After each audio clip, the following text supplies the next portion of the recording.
और खबर अलीगढ़ से। एएमयू में फायरिंग की वारदात। फायरिंग में एक लड़की घायल हुई है। एएमयू कैंपस में घटनाएं नहीं थम रही हैं।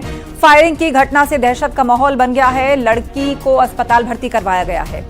बड़ी खबर, एएमयू में फायरिंग हुई है, कैंपस में गोली चली है।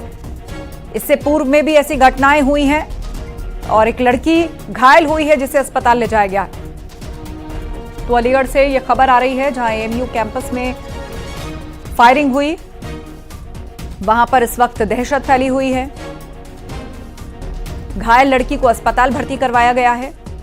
इससे पहले भी कैंपस में फायरिंग की घटनाएं हुई हैं और लगातार सख्ती के बाद भी ये घटनाएं रुक नहीं रही और फिर खबर आई है एएमयू कैंपस में फायरिंग हुई है, जिसके बाद वहां पर दहशत है। एक लड़की घायल भी हुई है, जिसके बाद उसको अस्पताल में भर्ती करवाया गया है। तो अलीगढ़ से इस वक्त सनसनीखेज खबर सामने आ रही है जहां पर अलीगढ़ मुस्लिम यूनिवर्सिटी के कैंपस में फायरिंग की घटना हुई है, जिसमें एक लड़की घायल हो गई।